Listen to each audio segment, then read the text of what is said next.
Hey, it's Russ and Lauren, and it is our Saturday reaction video. This one is kind of unique because I was at this concert that we're actually going to do a reaction to.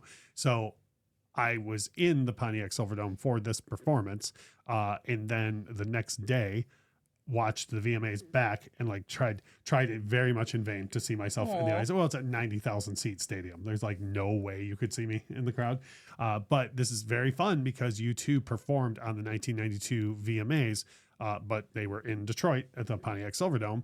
On the Zoo TV. This is the one and only time I ever saw U2, and they were so good that I was like, I'm never seeing them again because it like won't be anywhere. It's the same thing with Madonna. I saw Madonna on the Blonde Ambition tour, and I was like, I'm never going again because she will never be that good again. Yeah. You know what I mean? So having said that, we are going to start at the 92 VMAs with Dana Carvey, and then you'll see what happens when he links up with U2 in Detroit and everything. And it's very strange at the time. We knew that part of the concert was going to be on the VMAs, like when we went to the show, but we didn't know like what song or anything. And so in the acoustics in the Pontiac Silverdome are like insanely, like famously bad. Okay. So what you're going to hear audio wise, it was just a blur of white noise for us. We couldn't hear anything in the show. So it was very, very weird. All right, now we're going to go live to the Pontiac Silverdome. You two come in.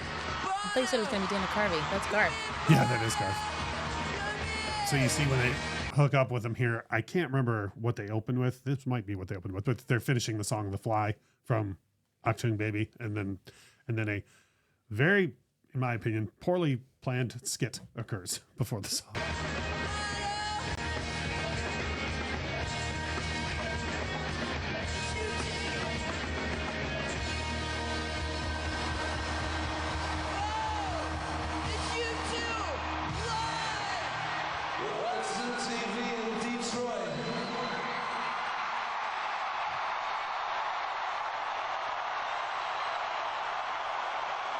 Let's see if we can find some MTV in Detroit. Let's see what's on tonight. So you see why I couldn't spot myself in the crowd. Yeah. Crowd's enormous. No, sorry, boring. Very strange indeed. Next. Well, an air treatment system, maybe.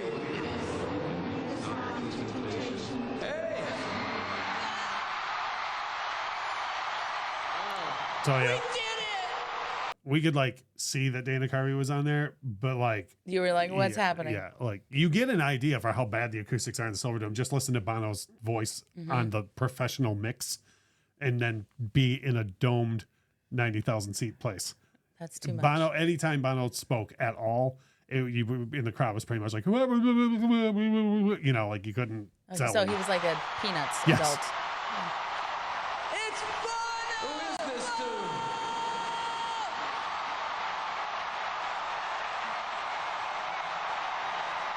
Hey, it's Bono. He's got his fly shades on. How could you see anyone through these things, Bono? There's some people you don't want to see, Garth. You mean me? No, you're very cool. All right. You're all right. Hey, I can't believe I'm talking to Bono. I think I'm gonna hurl. Don't do it. Oh yes, Bono with his famously impeccable comedic timing. We don't want you blowing chunks all over Kurt Loder now, do we? Hey, Bono, you sound funny. Do you eat Lucky Charms? Yeah, the blue stars, but not the green clovers, no. They're magically delicious. Hey, Bono, I hope I'm not bugging you. I didn't mean to bug you. No. Is that booging me or bug me? No, you're not bugging us. In fact, You know, one of my favorite things of Bono, I don't think he does this anymore, but my favorite thing of that era of Bono is the constant lean. Yeah. He was like always leaning. Yeah. You're like, I thought it was, I don't know, it was just a cool stage presence thing that he did. I hear you play the drums, man. You want to play the drums on this next tune? Because you're even better than the real thing. You're not worthy. I'm not. You're not Okay.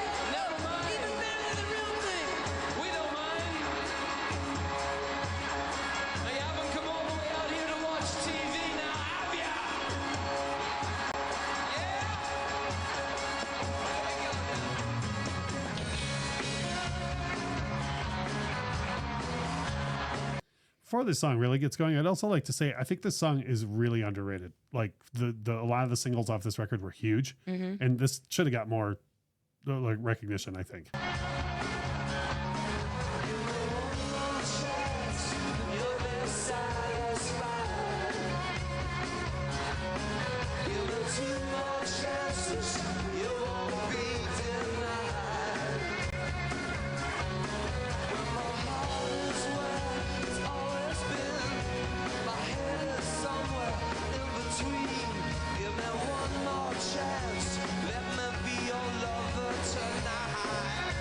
How cool for Dana Carvey. I know. I'm pretty sure he's not in the actual mix, but you know, He audio mix. gets to be there.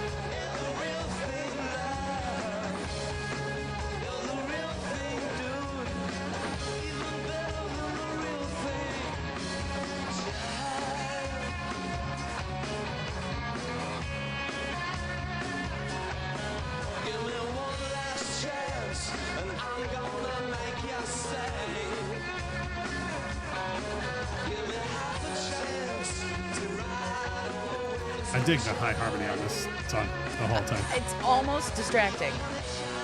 Yeah, on the studio version, it's mixed better. Yeah. Oh no, I know. I just hear. It's like that's all I hear.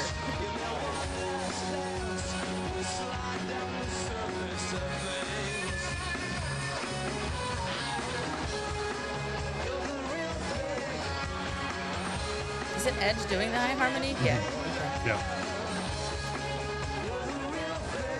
I did have lower bowl seats for this, and I was on the like if you're looking at the stage, I was on the right side of the lower bowl. But we were like, what's funny is when you buy the tickets, it's like, oh, we're only one section away from the stage, and then you get there and you're like in a football stadium, you know what I mean? So like so we were in the lower bowl and we were only one section away from the stage, and there are camera angles where I know my section, but I'm just in the middle of a sea of people.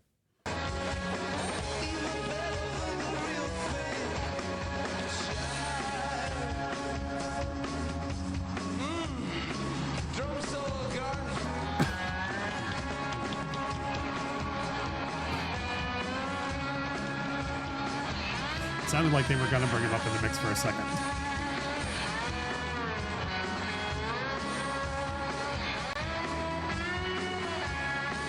You'd think Bono would be able to pay people to do that for him. I know, it's the whole shtick. No. I don't think Bono likes what you said.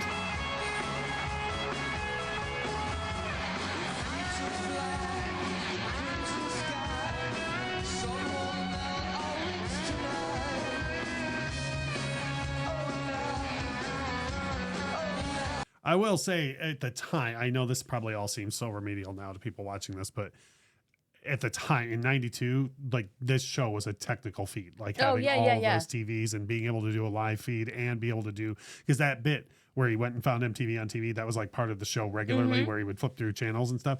All of that was like a technological feat. Like there were people who would be like, I don't even know like U2 that much, but I've heard that show's awesome. You know what I mean? Right. So like him with the live camera and stuff is like, it's so remedial now, but then it was very groundbreaking.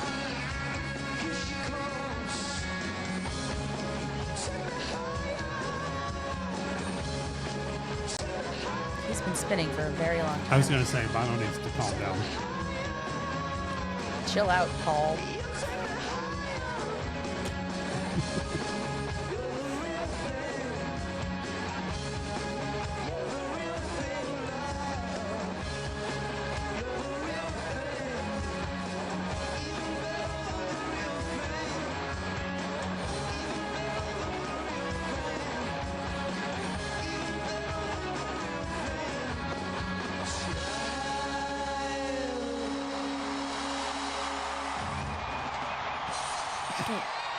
And a cymbal crash at the end.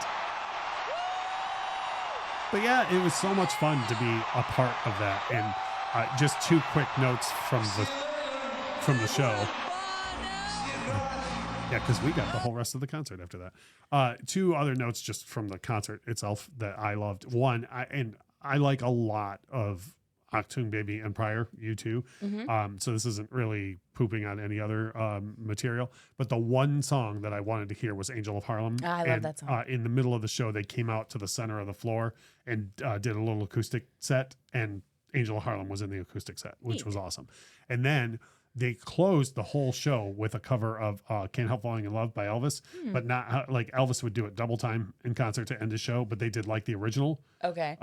tempo. So it was really cool. I bet Bono's voice is like well suited to do that. Yeah. And on all the Zoo TVs, there was just pictures of Elvis at different stages in life. It was really cool. So I don't know that maybe they're all big fans, or at least Bono is. They knew you were going to be there. Yeah, I would obviously, yeah. So that's fun for me because that was a show that I was actually at, which I think is cool. I went to so many cool shows at the Pontiac Silverdome. I should find more footage, like the time Axel fell through the stage, and do some of the reactions on that stuff. Talk as well. about a busted axle.